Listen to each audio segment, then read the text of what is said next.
dari Polres Metro Jakarta Selatan melakukan pemeriksaan terhadap korban, kemudian juga terkait dengan KDRT tentunya kita memerlukan keterangan hasil visum yang mana ini memerlukan tempo waktu pada saat itu.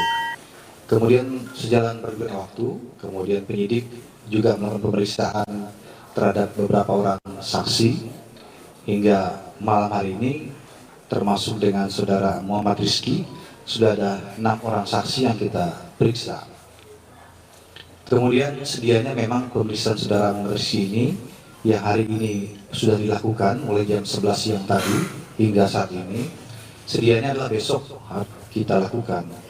Itu berdasarkan surat panggilan yang kita layangkan kepada yang bersangkutan atas permintaan yang bersangkutan juga yang semestinya minggu lalu tanggal 6 Oktober itu kita periksa.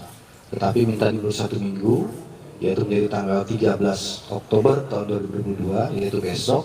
Tetapi permintaan dari yang bersangkutan melalui kuasa hukumnya minta dimajukan lebih cepat menjadi hari ini.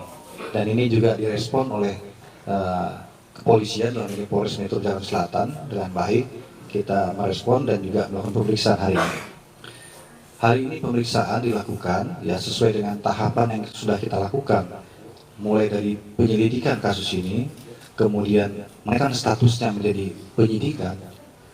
Kemudian hari ini juga kita periksa tadi jam 11 siang saudara Muhammad Rizky sebagai saksi.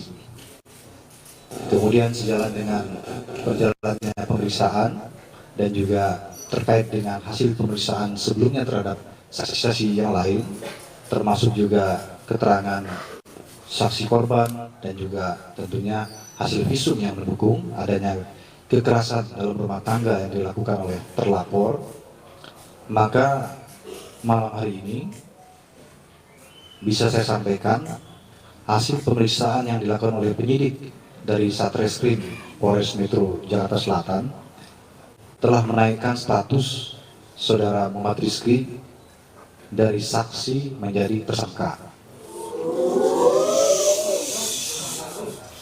Tentunya ini dilakukan ya berdasarkan fakta hukum yang kita miliki sesuai dengan ketentuan dalam peraturan perbuatan pidana dalam KDRT diatur dalam Undang-Undang Nomor 23 Tahun 2004, di mana yang bersangkutan disangkakan terhadap pasal 44 ayat 1, yaitu melakukan kekerasan fisik terhadap korban yang didukung oleh alat bukti yang lain pendukung termasuk visum, sehingga ancaman pidananya adalah 5 tahun penjara. Kemudian juga perlu saya sampaikan bahwa di dalam ketentuan undang-undang terkait dengan KDRT ini, yaitu Undang-Undang Nomor 23 Tahun 2004, dalam pasal 55 juga menyatakan bahwa keterangan korban dan didukung dengan satu keterangan alat bukti yang lain itu sudah bisa menetapkan terlapor sebagai tersangka. Nah, dalam hal ini kita telah memiliki lebih dari 2 alat bukti, sehingga malam hari ini status yang bersangkutan dinaikkan menjadi tersangka. Kemudian rencana tindak lanjut dari penyidik adalah malam hari ini juga ya akan dilakukan pemeriksaan terhadap saudara Muhammad Rizky sebagai tersangka.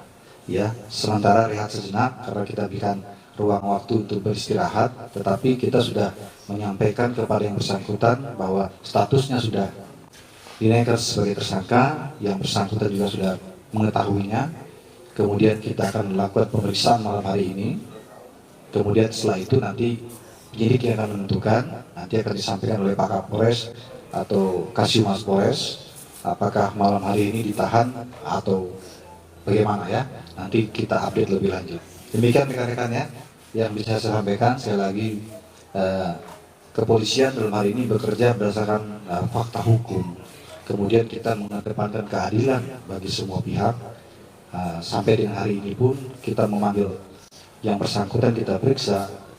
Ini juga kita mengedepankan bagaimana adanya equality before the law, persamaan semua orang depan hukum, hak yang bersangkutan untuk menyampaikan alasan-alasan yang menguatkan perbuatan yang dilakukan itu kita menampung dalam BAP, tetapi tentunya keterangan daripada tersangka bisa terabaikan manakala penyidik memiliki alat bukti pendukung yang lain yang memang menyatakan adanya perbuatan pidana itu.